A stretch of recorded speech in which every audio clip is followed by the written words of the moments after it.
This episode of The Dig is brought to you by our listeners who support us at patreon.com and by Verso Books, which has loads of great left-wing titles, perfect for Dig listeners like you. One that you might like is Betraying Big Brother, The Feminist Awakening in China by Leda Hong Fincher.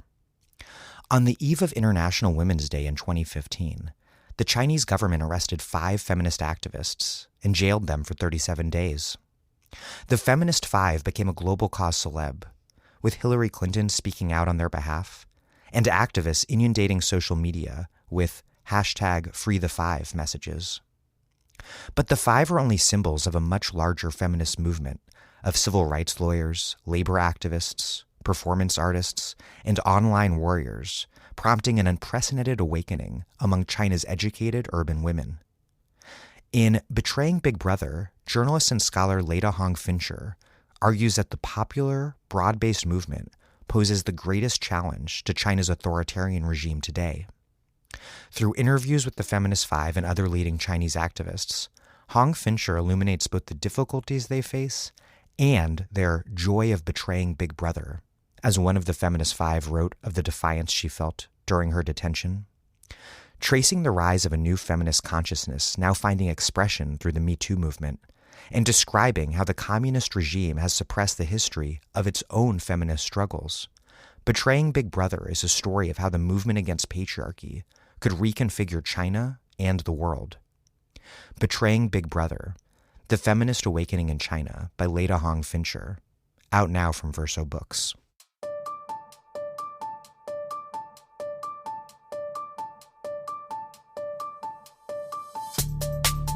Welcome to The Dig, a podcast from Jacobin Magazine. My name is Daniel Denver, and I'm broadcasting from Providence, Rhode Island. Brazil is headed towards fascism by way of Jair Bolsonaro, a virulently sexist, homophobic, and violent militarist clown, nostalgic for a military dictatorship that butchered people not only in Brazil, but also throughout the region through its support for right-wing repression across South America. Bolsonaro, running a campaign soaked in bloody demands for state and vigilante violence, rocketed from the margins to a near outright win in the first round of the October 7th presidential election, winning 46% compared to just 29% for Fernando Haddad, the candidate of the Workers' Party, or PT, who has so far been unable to replicate the political genius of former President Luiz Inácio Lula da Silva, better known as Lula. The stakes are high for Brazilian democracy, for the millions lifted out of poverty during the PT's 13 years in the presidency, for women and LGBT people who will suffer under patriarchal violence sanctioned from the top, and for the future of the planet as a whole, given the likelihood that Bolsonaro will sharply reverse gains made in stopping rampant deforestation in the Amazon. How did this happen? My guest today is Alfredo Sadfilo, a professor of political economy at SOAS, University of London. Alfredo explains the roots of reaction on the right and collapse on the left, and the ultimately disastrous result of a PT governance strategy centered on accommodation with a capitalist order that could only last as long as the global commodity boom did. For those listening outside Brazil, I encourage you to follow the extensive coverage in The Intercept, which has a big team on the ground. I also encourage you to read a recent Jacobin article by Matthew Aaron Richmond, which I'll link to in the show notes. For anyone listening in Brazil, I want to extend my solidarity during these extraordinarily difficult and dangerous times. Before we get started, I only have the time to spend days speed reading about the history of Brazil and preparing for interviews like this because of listeners who support the podcast at patreon.com/thedig. What's more, $5 a month gets you access to our newsletter with tons of additional analysis and ideas on the topics we discuss here on the show. $10 gets you a copy of either Jacobin's ABCs of Socialism or Assad Haters' Mistaken Identity. $20 or more a month, and I will send you a bunch of left-wing books. Okay, here's Alfredo Sadfilo.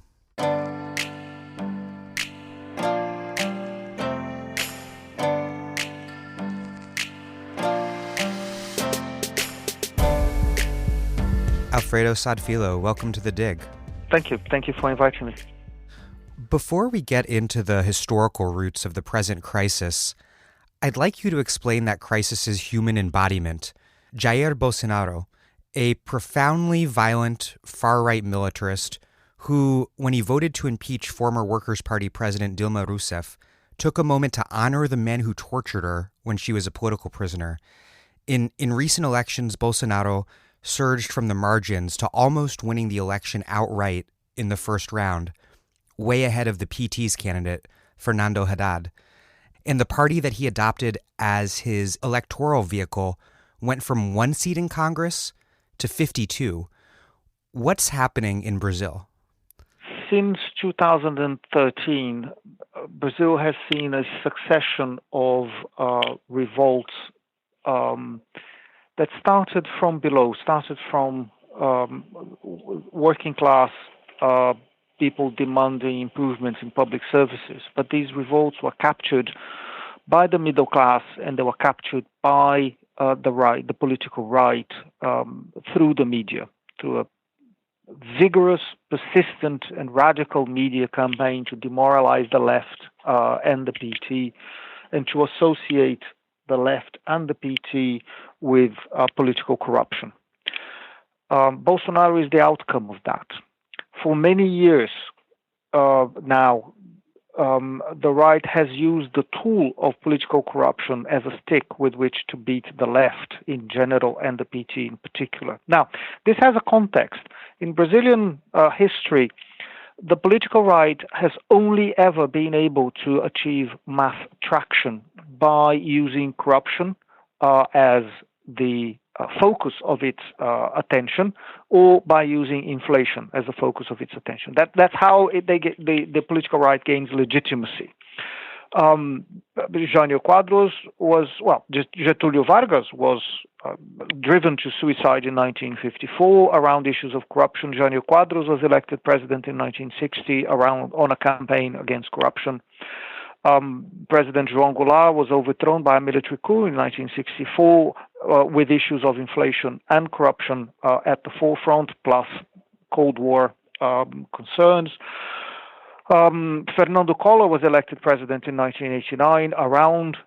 His entire campaign was based on around corruption. And after the revolts of 2013, corruption became a massively significant front page issue in Brazil. And this has been effective.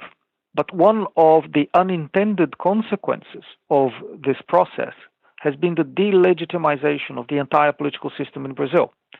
So what you find in this election is a polarization around a social democratic program led by the PT and under the image of Lula, by far the most popular politician in Brazil and the most talented political leader in Brazilian history. And I say this having criticized Lula's policies for many, many years, but you absolutely have to recognize this on one side. And on the other side, Jair Bolsonaro, who is a fascist, a man of no track record at all in anything he has achieved. He has failed at everything he has tried to achieve. And in between these two politicians or these two movements, you have an evaporated political center that has been consumed in the flames that the right has set in order to burn the PT.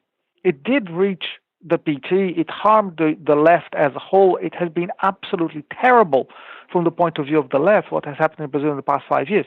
But it has completely destroyed the political center, with the parties of the center imploding. It really, for me, echoes Marx's 18th Brumaire, the way that the mainstream Brazilian right used the judiciary to destroy the PT for its own advantage, only to find that the process they had helped set in motion destroyed them as well and allowed for the rise of this militarist far right that displaced them. This is absolutely correct, and I think the analogy is very appropriate. Now, Jair Bolsonaro is even more improbable as a successful candidate than Donald Trump, because Donald Trump was at least a known figure in the United States and a successful entertainer and TV presenter. Jair Bolsonaro was nothing. He was a 7-term member of Congress who drew on the support of a militaristic fringe in Rio de Janeiro. That was his constituency. And he launched himself to the presidency, and no one took him seriously. And then suddenly, because the political system had lost legitimacy, because Bolsonaro managed to get around him, was a product of the convergence of several different currents of dissent. The current of dissent around corruption, very, very strong, as I mentioned before. The current of dissent around the issue of violence, urban violence in particular. Brazil had 60,000 murders last year.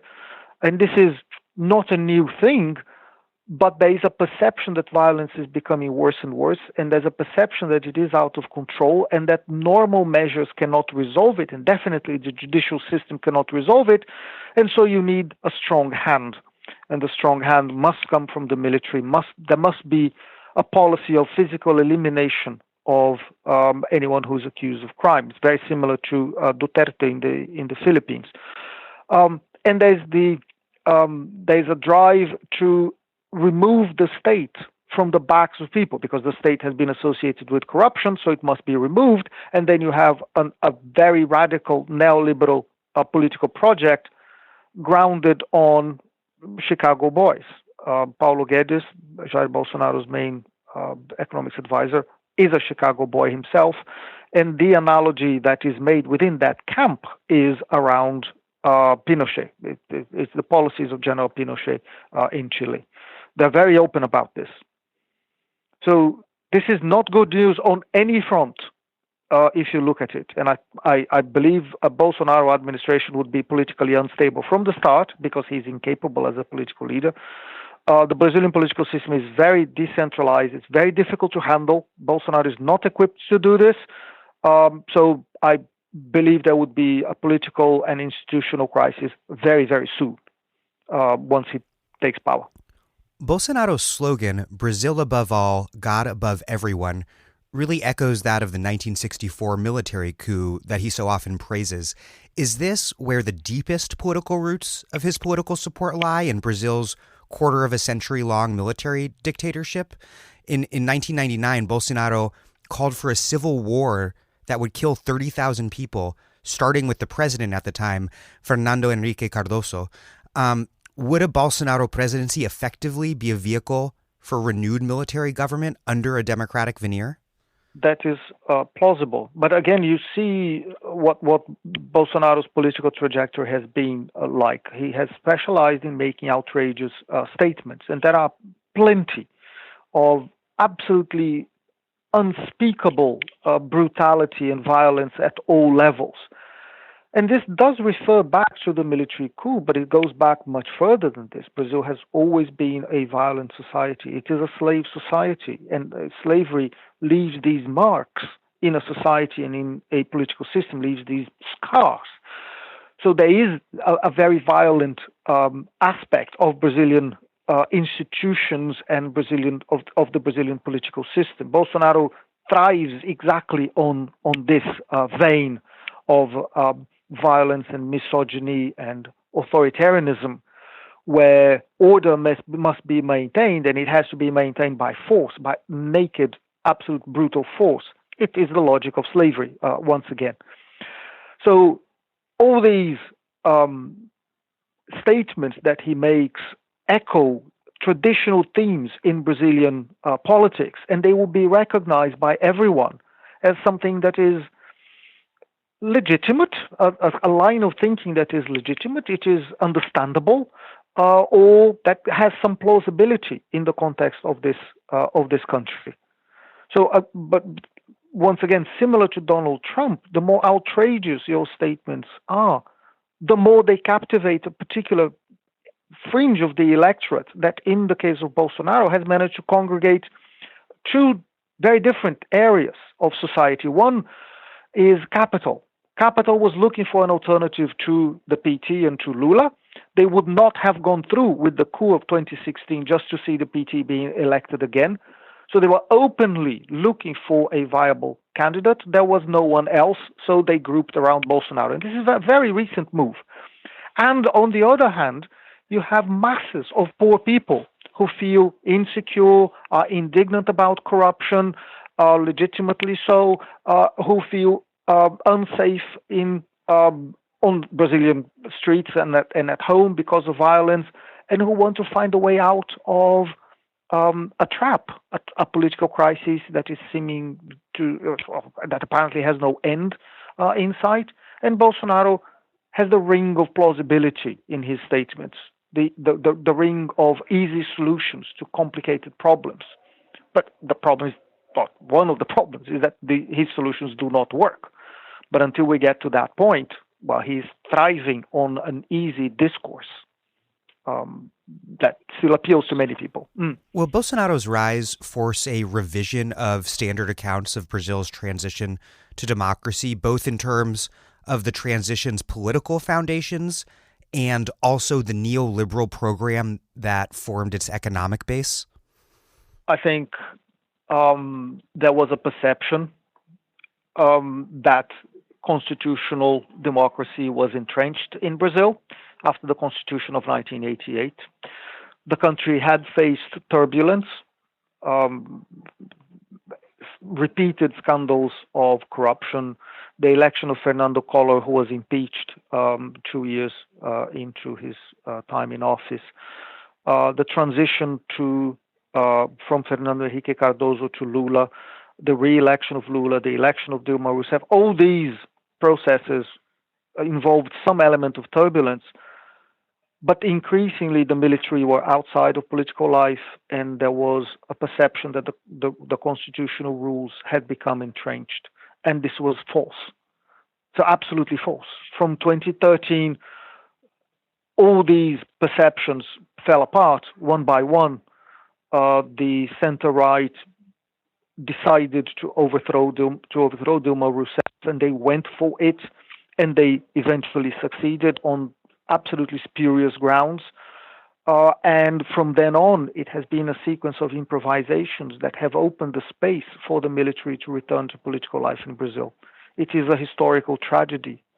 And then it is possible that we will look back at this period of time, these 30 years, or a bit less than that, of democracy and relative stability, and we'll think that this was an exception. This was not the rule. Brazil is now perhaps plausibly going back to what it tends to be, an unstable republic with extremely concentrated power and a continuing war against the poor waged through the tools of the state.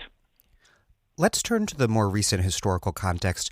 You write that a commodity boom, what's called a super cycle of high commodity prices, made the PT's model of governance possible. And this, of course, is a story that played out across Latin America's pink tide governments. And in Brazil, you argue that the boom allowed the PT to make vast improvements, really concrete, real improvements in poor people's lives through things like conditional cash transfers. But it allowed them to do so without fighting to change the reigning political economic order in the country, which is a system of accumulation that delivers spectacular wealth to Brazilian elites. And so once the boom went bust, the conditions that allowed for the PT's accommodation collapsed. And your argument, I think, is that this not only destroyed their economic program, but also left them incredibly politically weak at the moment when they needed strength. First with Dilma's impeachment and now with Bolsonaro's likely election. They needed a powerful base that their own political economic program had already demobilized. Explain the PT's model, which was so contingent on an economic moment that couldn't last. It was a model that was based on a notion of looking for the path of least resistance at all times, a path of conciliation of interests and a path of distribution of gains to everyone. Now, the poor gained disproportionately through cash transfer programs, through the creation of employment, through a rising minimum wage in Brazil. and this was a period of unparalleled prosperity for the bottom strata of the population, and the only period in recorded Brazilian history where the distribution of income improved, which it did. For the rich, it was also a very comfortable period. Financial gains were plentiful. Domestic industry was subsidized by the government. Domestic capital was supported in every way. The middle class did not lose out as such, but they were squeezed. They lost out in relative terms. They lost out by seeing the rich gain more and more, and they lost out by seeing the poor gain disproportionately and approach the middle class. So you had a tremendous expansion of university education in the country that benefited primarily the poor. For the first time, large numbers, millions of poor people could go to university. Poor people had money and credit to buy consumer goods. They could buy cars, they could travel by aeroplane around the country. You would see poor people in shopping centers. You'd see poor people in private health facilities. And this was, to the Brazilian middle class, a tremendous offense against their sense of propriety and social hierarchy. They had this disgust at any notion of any sort of social equality with their inferiors. Exactly. Brazil is not a society of citizens. It is not. It is, again, a slave society that has moved on away formally from slavery, but where social inequality is very deeply ingrained. It is a deeply racist society, and race is very closely associated with income in the country. So once the external engine of the economy stalls after the crisis of 2007, 2008, after the Chinese economy starts, slowing, that recovers, but then starts slowing down, and the commodity boom is over from 2011 around the world, then the Brazilian economy loses the main engine of growth, and there is no more money to be distributed in the way that was being done before. And once this happens, frustrations accumulate. This is soy, oil. So it's soy, it's oil, it's iron ore, it's primary commodities, minerals, and agricultural commodities that are extracted in the country. And they occupied an increasing share of the national output and of Brazilian exports. So Brazil positions itself underneath China in the International Division of Labor. China has overtaken the United States and the European Union as Brazil's main trading partner, but Brazil exports primary goods to China, unprocessed agricultural commodities and minerals, to import manufactured goods, exactly what Brazil used to do in the 1920s with Europe and the United States.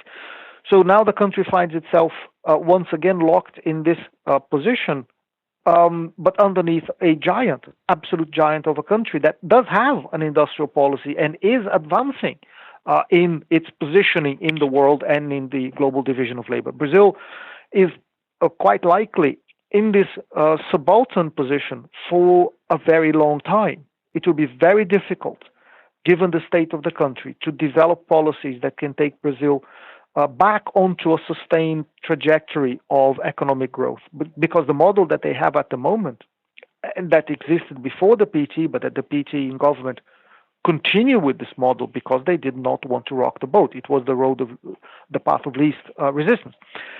This model does not create highly skilled jobs. It may create many jobs, but in urban services, and these jobs are poorly paid. It is a model that does not create a manufacturing sector that is sophisticated and high tech.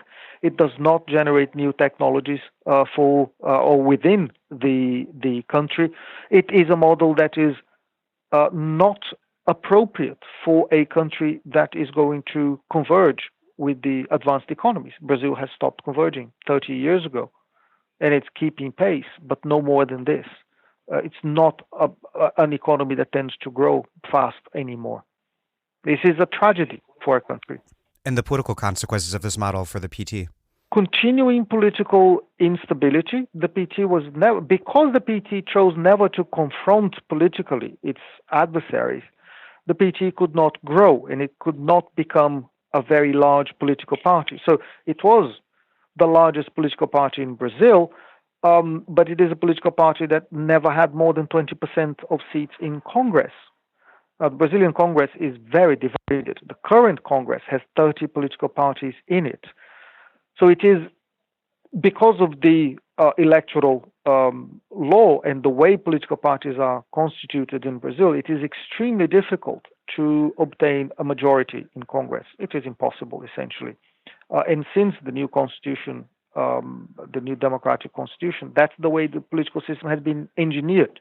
It is a presidential system based on coalitions in Congress. So it is very difficult to govern the country, and it is only possible to govern by making concessions. So naturally, this type of arrangement slides into political corruption. The PT never confronted that. The PT never attempted bold economic policies because you wouldn't be able to do this through a very large coalition that you need anyway. The PT never mobilized masses of people in support of its program and its distributional demands, because mobilization would destabilize coalitions in Congress. So the PT adapted to conventional politics and put itself into a position where it was defenseless once the opposition or once the some parties of the coalition turned into opposition parties. So the PT was trapped by the institutionality that it chose to follow. And in the long term, it proved to be a tragedy for the party. So the PT is competitive today in these elections, but it has declined enormously in Congress. It has declined enormously in terms of the positions that it occupies at city level and at state level, and it is a party in decline.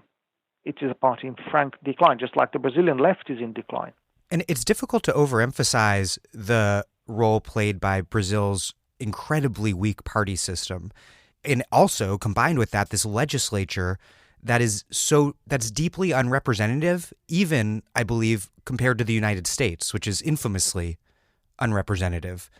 It's a system, as I understand it, that since the transition to democracy has always required the governing party, the party that holds the presidency, to buy votes in one way or another, either with cash or through allowing the entry of opposition parties into the government in huge numbers. This is correct. It is a very fragmented political system. Parties have been vehicles for personal advancement, and it has traditionally been very easy to found a new political party in Brazil in the name of democracy and freedom, freedom of expression and freedom of political organization. So you have a proliferation of political parties, the vast majority of which have no program to speak of, and they are simply attempts to get organized to extract money from the public purse. So it is an intrinsically corrupt political system. So it's no wonder that you have successive scandals of corruption emerging constantly, degrading the image of democracy itself, degrading the image of the legislature, and making it extremely difficult to govern. So going back to Bolsonaro, this is the situation that will confront Bolsonaro should he be elected president. He takes power in an extremely fragmented political system. Now, notice, it is a Congress that is fragmented across 30 political parties, but 2/3 of the members of Congress are aligned with the far right. Not just the right, but with the far right. So Bolsonaro initially has this... And that includes the Ruralista caucus? Oh, yes, absolutely. It includes them. It includes the caucus... Who are basically agro-industrial caciques. More or less capitalistically advanced areas of the country, but absolutely committed to landed property and the privilege that comes with it. Connected to this, there's the evangelical caucus that has a very large number of members of Congress divided into different sects, but they are all unified around the political right and against abortion in particular, against gay rights, a very conservative political platform.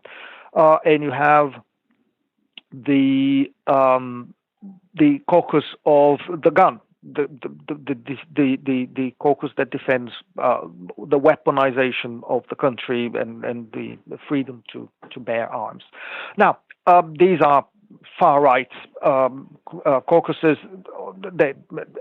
There's a large group of entrepreneurs on the right, etc. So Bolsonaro has a sympathetic audience in Congress, but he still needs to do deals with them. And Bolsonaro is not cut to do deals. He's not fit to do that. So he has announced that instead of doing what previous governments have done and appoint a sample of members of different political parties to positions of prestige and power in his administration, ministries, and so on, he's going to appoint military men. As if the army had the solution to the problems of the country, which they do not. And I believe the most sensible factions within the army will realize that this is a trap. To bring the army into politics will politicize the army and quite possibly turn it into something similar to the Mexican army that has been destroyed internally by corruption, by drug trafficking, by scandal. So even if you are a rational military person, you should not be tempted by this route. But power is very attractive, and it's quite possible that the army will be tempted. But this, again, will not bring political stability because policy failures are inevitable. There continues to be no engine for the global economy. There continues to be no engine for the Brazilian economy, so the government may sell assets, the government may engineer a financial bubble, but this will not last. And how Bolsonaro will handle economic difficulties is a big question mark. How Bolsonaro will deal with a Congress that will inevitably become fractious and difficult to navigate, that is another question. How Bolsonaro will negotiate with the judicial system. The judiciary has become incredibly autonomous in the past decade. Well-resourced, completely autonomous. The judiciary does whatever it wants to do, trespassing into the executive and into the legislature. How is Bolsonaro going to deal with that? It's unclear that he has got the talent, the experience, the capacity to do this. So again, I believe that the future for Brazil immediately is one of political instability. Looking back to 2003 when Lula first took office, and from then on, did the PT have to engage on the status quo's rotten terms, or did they have options when they were at the peak of their power, perhaps through extra-parliamentary means, to fight to remake the system, the very foundations of the system and the rules of the game? When the PT won the presidential elections in 2002, they were in many ways already trapped by the political system and by the political choices they made. They made a series of alliances to get to power, and you can't just unmake those alliances. You can't just wish them away. However, economic prosperity gave the government additional degrees of freedom, and Lula did use some of those degrees of freedom in his second administration to adopt more nationalist and more developmental economic policies and more and bolder social policies too. And Dilma Rousseff did the same, pushing the limits of the system even further. But it was possible to do more. It was possible to involve mass organizations into policymaking. It was possible, I think, to be bolder and to pass a reform of the media that would have broken or tamed a little bit the power of the right-wing media in Brazil. It would have been possible to put the judiciary under some limitations so that they couldn't simply launch themselves into an initiative to overthrow the government in alliance with the media and with sections of Congress. It would have been possible to do a political reform, a little bit harder, but possible in principle to do a political reform to control party political funding and reduce the corruption that is endemic in the Brazilian system. So it was possible to do more. I'm not sure how much more, because still you would have to pass these measures in Congress, but it would have been possible to be bolder and to do more than what the PT has achieved. So they failed also for timidity, not because they were too far left, too radical. They were not. If they failed, it was because they were too moderate. On that note, you argue that a critical failure took place in 2013 when there were massive protests led by the radical left Free Fare movement, which was initially against hikes in public transit fares in Sao Paulo.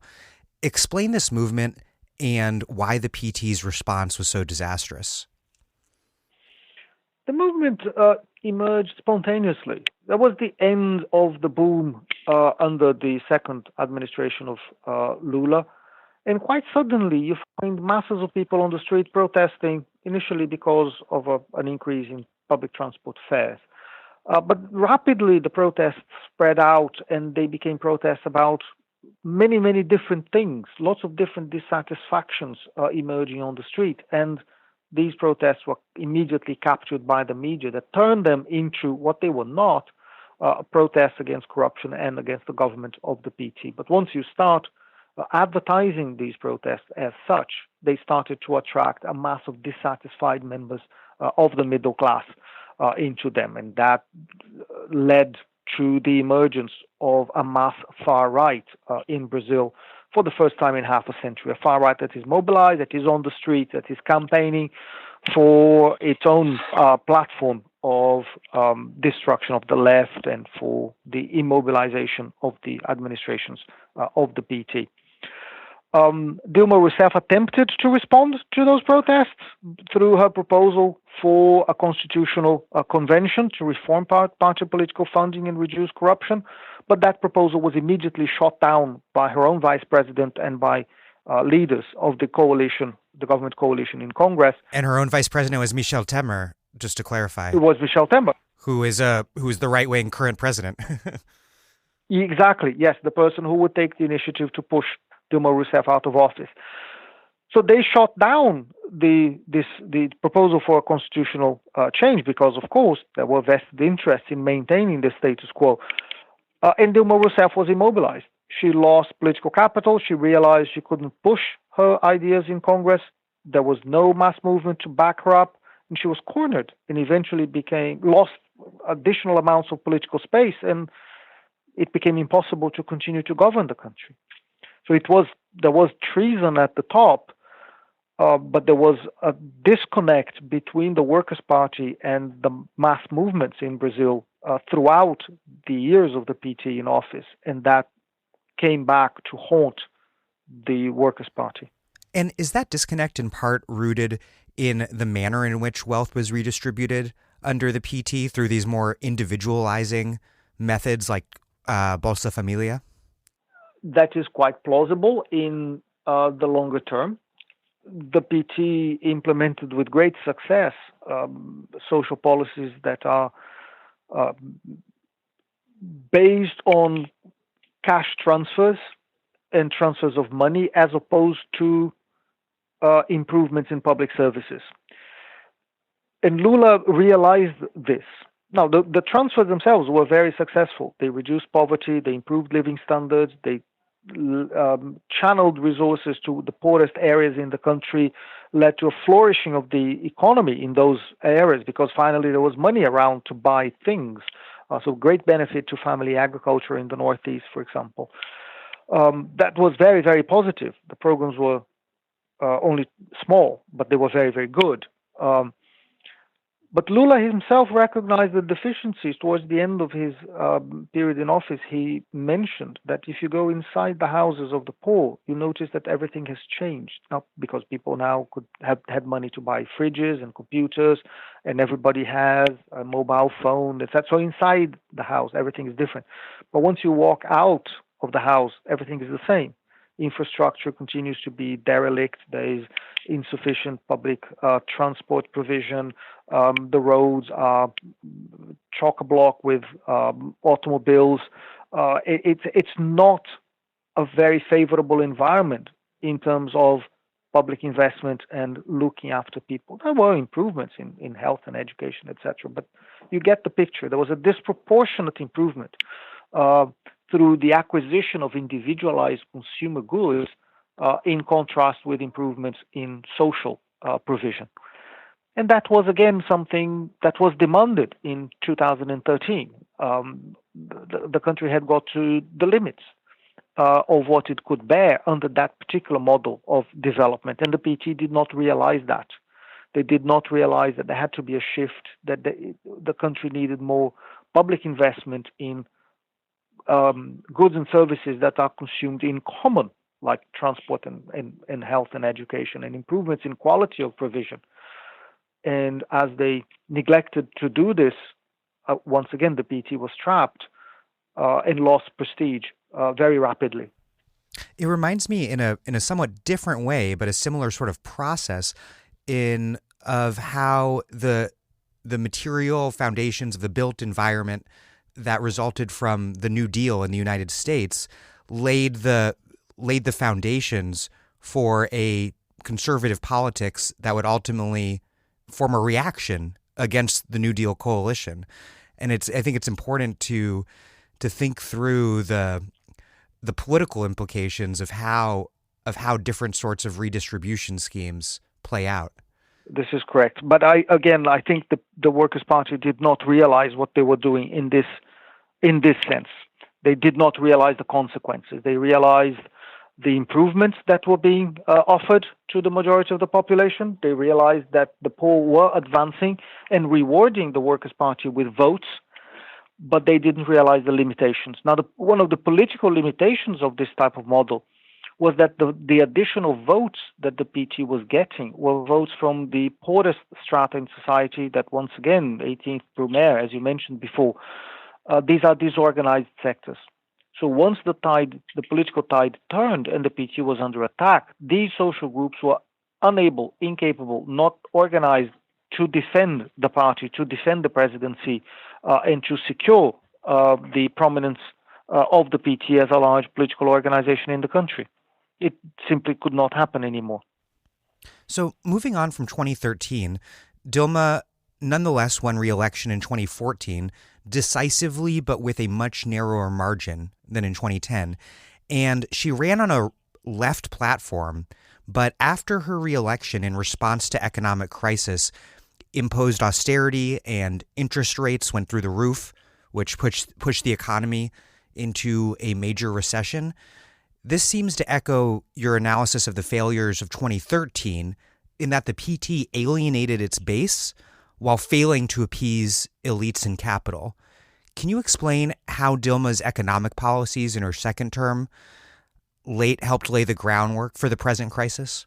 Dilma Rousseff realized in 2013 that she was isolated from capital, isolated from Congress, isolated from the media.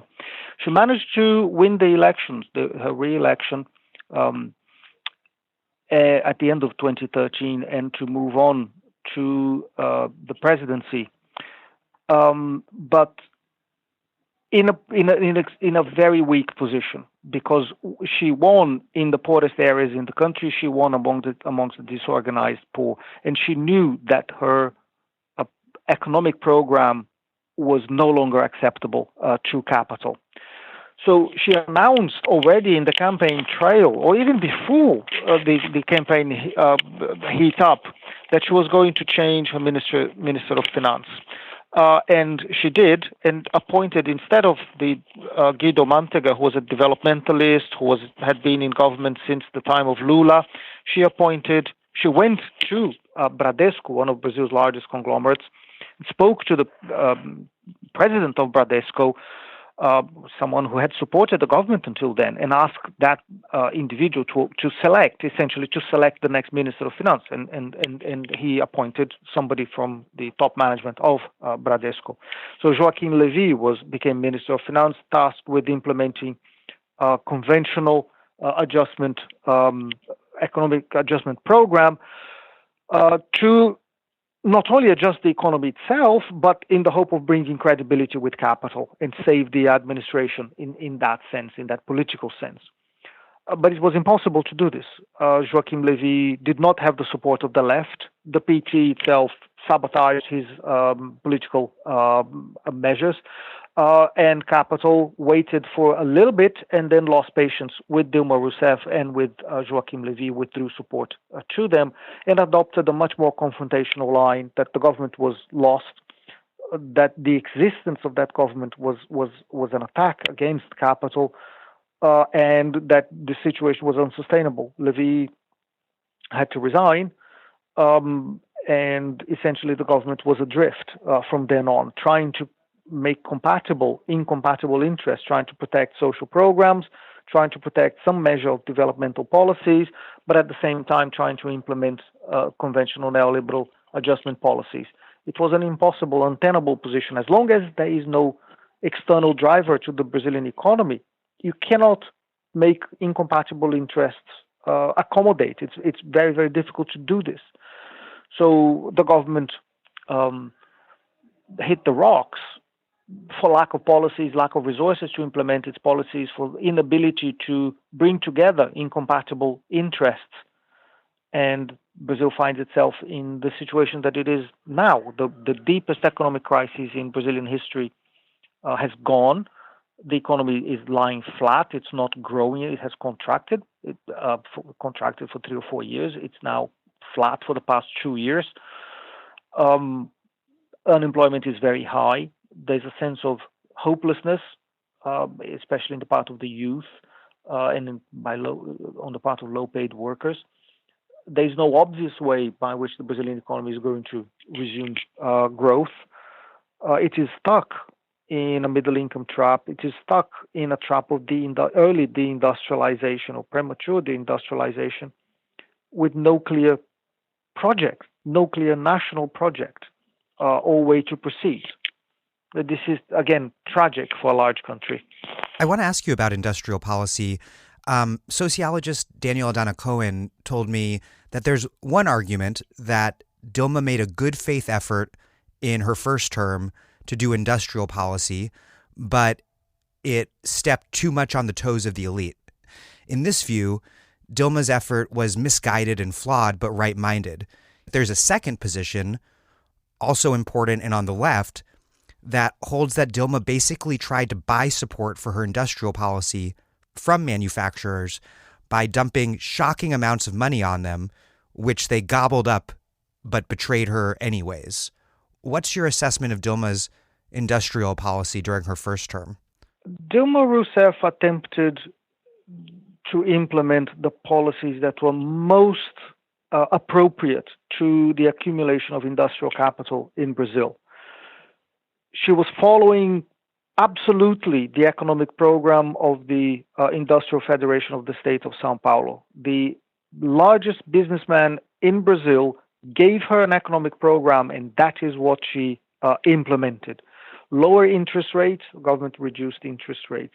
Subsidies to strategic industries, government subsidized strategic industries. It went on, a whole menu of policies that were suggested by industrial capital, because from the point of view of Dilma Rousseff, it was a case of bringing together domestic capital and the organized working class around a national development project that would take Brazil into a high growth trajectory based on policies that are established in the literature as good industrial policies that can bring outcomes in the form of rapid economic growth. It did not work. It did not work because the implementation of these policies implies a degree of acceptance and subordination that Brazilian capital simply refuses. It didn't work because lower interest rates, eventually the businessmen realized themselves, lower interest rates hit them because industrial capital is heavily entangled with financial interests, and they capture a lot of their profits from financial speculation. So they were making more profits in their industrial operations, but losing money on the financial side. They revolted against the government's attempts to direct investment to particular areas of the economy. The neoliberal ideology is very strong now in that respect, and capital wants absolute autonomy to do whatever it wants.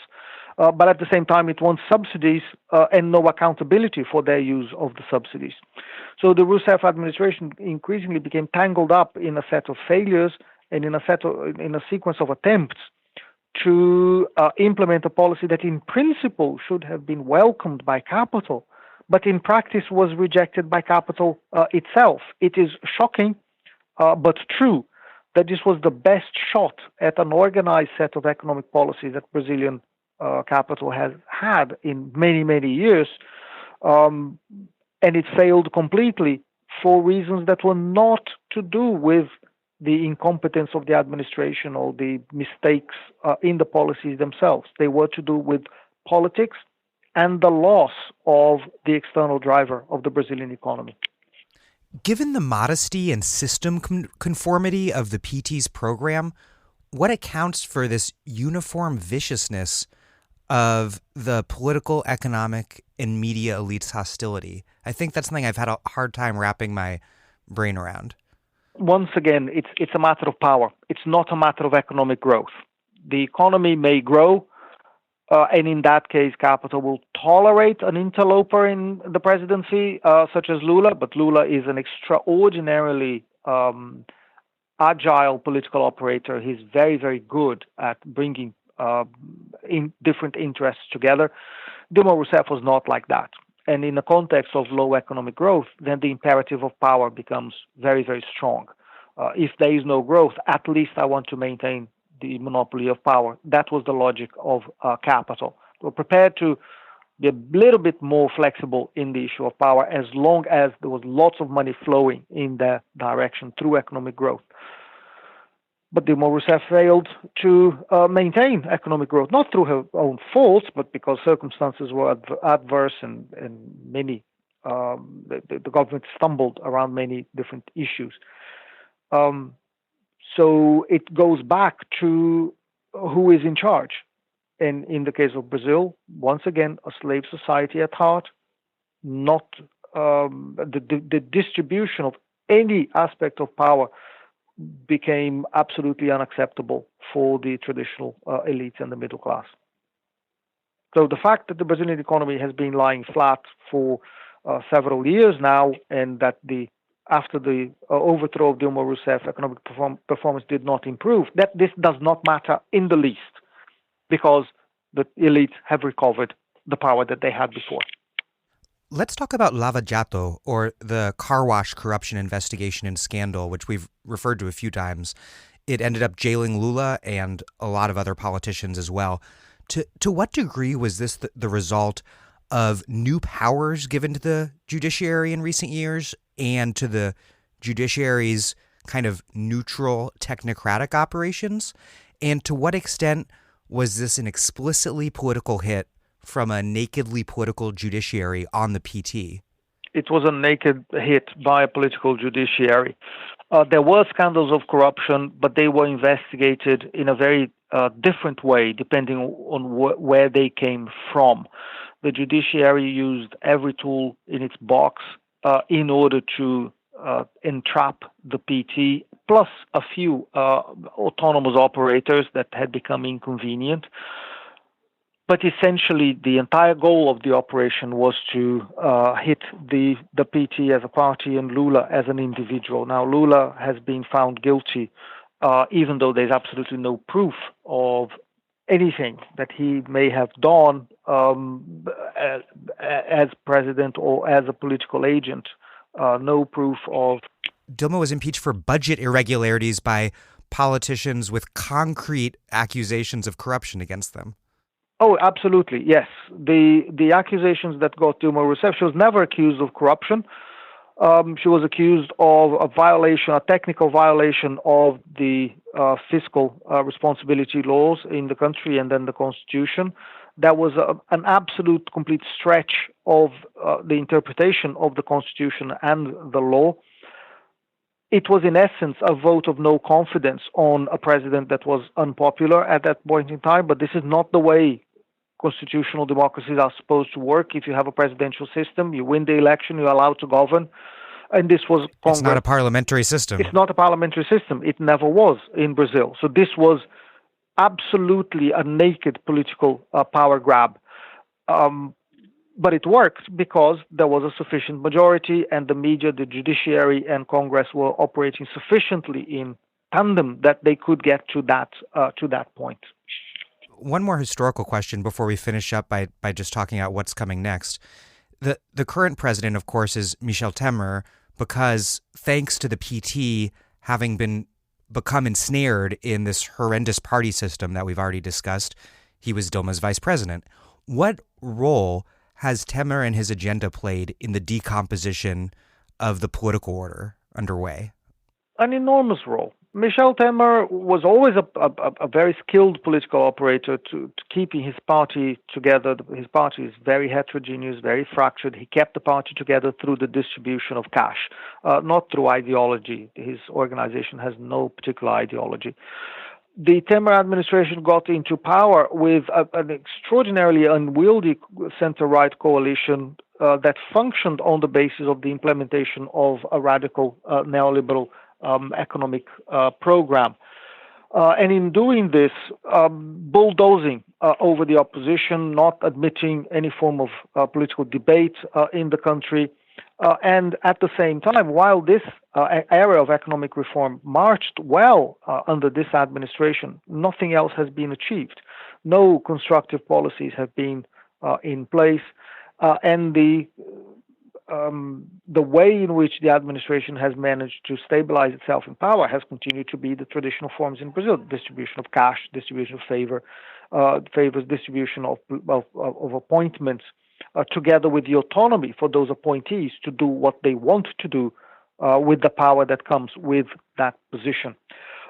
This is the way politics operates in Brazil. In the context in which Michel Temer came into office, this contributed to an accelerated process of demoralization of the political system. So once again, you look at the outcome of these elections, Michel Temer's own political party has been virtually destroyed. Their candidate got 1% of the votes in the first round of the election. The PSDB, the traditional opposition in the center-right, got 4%, less than 5%. So these political forces are essentially inoperative. Many political operators of both parties have been found to be corrupt. Some are in jail, but the majority are not, because the prosecution system has been biased towards the PT to prosecute accused criminals connected to the Workers' Party. But it's evident that these parties associated with Michel Temer and his coalition are deeply enmeshed in a web of corruption that is absolutely scandalous. And so they cannot defend the positions that they have taken in terms of the coup itself. It's very difficult to provide a justification for what they have done. I want to finish up by talking concretely about what a Bolsonaro presidency might look like if it unfortunately comes to pass. First, on the question of security and violence, Matthew Aaron Richman wrote in Jacobin, quote, "The uncomfortable truth is that a hidden and diffuse paramilitary war against proletarian criminals is already a reality in Brazil. While parties of the left and mainstream right publicly condemn such acts, Bolsonaro defends them. Indeed, by loosening gun controls and removing legal constraints on police violence, he wants to make this secret war official and to escalate it." Explain a little bit about what we can expect to see with Bolsonaro in terms of violence in the streets, both vigilante and official. I think what you have described is absolutely correct. The administration will likely, if Bolsonaro follows through with his rhetoric so far, on which he has been consistent, will unleash a wave of crime committed by the nominal forces of order with a guarantee of impunity. Again, very similar to the Philippines. So the first thing that I think will happen, and continuing with the political violence we have witnessed in this electoral campaign, the first thing that will happen is a bloodbath affecting poorer areas in the country, with a guarantee of impunity on the perpetrators. And this is terrible. It will affect the poor. It will affect the social base that is now preparing to vote for Bolsonaro. It will bring the country, or make the country even more divided than it already is. It will bring instability. It will shock and offend a large number of people, and it will please many others who believe, honestly or not, that the response to violence is through even greater levels of unruly violence by the forces of the state and by paramilitary forces. So this is not good, and it's not going to end well for the poor, for the left, and for the majority of the population. Another key issue that seems really central to Bolsonaro's political identity is his violent masculinity, which, as we've discussed, includes extraordinary sexism and homophobia. He even, I read, warns of the, quote, deconstruction of heteronormativity. How would you assess the gender politics behind his rise, and What would his presidency mean for women and LGBT people in Brazil? Bolsonaro brings up the worst of Brazilian society. For LGBT people, it's absolutely bleak. There have been already reports in the media of numerous attacks against gay people or trans people on the streets. Absolute violence leading to death, and this will only intensify. For women, this is the policy of the far right and the policy of the evangelical churches. The women belong in the home, and women are naturally subordinate to their husbands. And Brazil continues to be a very conservative country. Abortion is absolutely forbidden under almost any circumstances, for example, and this is a touchstone for the far right and for the evangelical churches. So we can anticipate a continuing rollback of the conquests of women in recent years. We can anticipate that there will be less space for the legislation protecting women that are trapped in violent marriages, for example. Brazil has good legislation and has a police service that is dedicated to this particular type of violence. We can expect that this will be rolled back. We can expect new forms of violence to emerge, lower protections in the labor market, and an overall increase in discrimination across the society. So once again, it's the route towards division, social division, and discrimination against the weak, discrimination against the constructed minorities that, in fact, add up to the majority of the country. It's absolutely tragic under an almost overtly fascist administration. It also seems clear that his presidency would be utterly disastrous in terms of deforestation in the Amazon, not only for the people who live in the Amazon, but for the entire planet. The PT wasn't perfect, but it did make enormous progress in curbing deforestation. By contrast, Bolsonaro says that environmental policy is suffocating the country. He's pledged his fealty to the ruralist agro-business barons. He has promised to fold the environmental ministry into the pro-agro-business agriculture ministry. And he's dismissed indigenous land claims, which might get in the way of all of this extraction and development. This is true, and it's not even in the name of a developmental project. It's in the name of power at the local level, power in your own farm, power to chop down these trees because you want to sell the wood or because you want to extract minerals. It is about power, not about development. Across the board, it is subordination and the restoration of power and privilege. And the power to execute an indigenous or environmental activist if they get in your way. Oh, absolutely, yes, with no hesitation and a virtual promise of impunity for doing this. So Brazil has already a very high number of political crimes in over land conflicts and crimes against environmental activists and land activists. Landless peasants, the landless peasants movement has been hit by a very large number of assassinations and overall violence.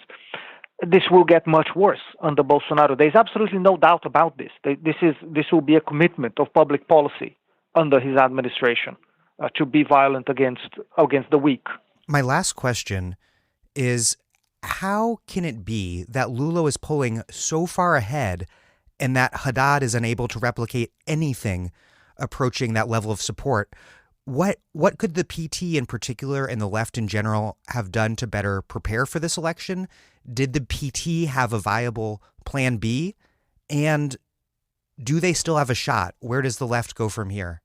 I think what the PT did was it was incredible, and what Lula in particular did was absolutely incredible. Someone who was being persecuted for years managed to organize a political campaign on which he started out ahead and hit 40% in the opinion polls until he was put in jail, because that was just unacceptable to the elite. He was put in jail, and still he managed to make viable a candidate that was very ranking very low in the opinion polls, and that we have the candidate going to the second round of the elections. Now, the problem goes back further.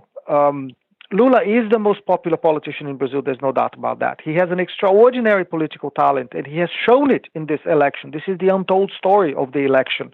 An unbelievable capacity to connect with the masses of the population and to turn that into votes. And this decomposed to a large extent after Lula was put in jail. Now, so this is absolutely amazing. But why is it that Lula is so isolated being this amazing political figure? He is an amazing political figure, but why is there no one else? And this is because the figure of Lula decapitated the PT of all alternative leaders, turned the PT into a vehicle for his own, for the achievement of his own political ambitions. Even Dilma Rousseff was not a popular figure when Lula himself picked her as his presidential candidate. And Dilma was not a particularly talented political operator. She failed largely because of that. So Lula destroyed the possibility of a collective leadership of the PT, and now the party finds itself in a political desert with very few operators of any talent and experience and prestige and reputation capable of saving the party and then Lula himself from this disaster. So once we have, if we have Bolsonaro being elected president, the PT will fall into a deep crisis of identity, in a crisis of personnel, and we can expect the party to continue to decline. I think that is the trajectory. There is no ideology in the PT, and it will find it very difficult to validate its position in the political system. It will continue to be a large party, but a large party without any clear ideology except for this kind of shadowy social democracy on which the PT has thrived for a long time. Just to finish up, does Haddad have a shot, and where does the left go from here? The left will have to rebuild itself. The left has not been able to grow apart from the PT. No political force on the left has managed to prosper since the PT has been formed. There's a number of small organizations, but nothing of great significance. The left will have to reconsider what is the working class in Brazil today and how to connect to this working class in a much more adverse environment than before, in a much more violent society, in a much more anti-left context with a violent ideology of the far right, preventing the left from prospering. Something new will emerge, but it may take a few years for this to happen. It won't be immediate. Alfredo Sadfilo, thank you very much. Thanks a lot. Thank you very much.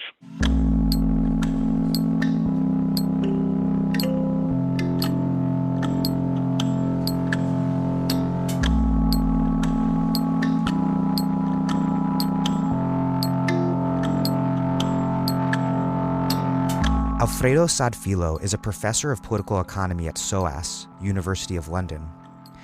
Thank you for listening to The Dig from Jacobin Magazine.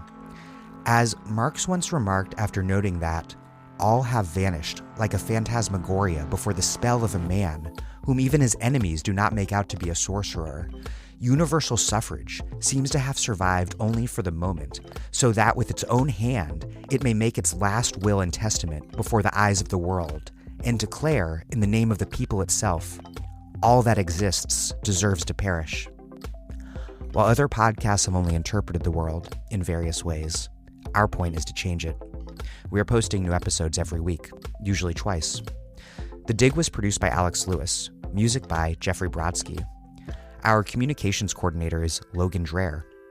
Follow us on Twitter at The Dig Radio, and please find us wherever you get podcasts, and subscribe. If it's on iTunes, please leave us a nice review. Those reviews help introduce us to new listeners. What also does that is you telling other people about the show. Please make propaganda for us. And do find us at patreon.com/thedig and make a monthly contribution to keep this thing going. Even a few bucks is a huge help.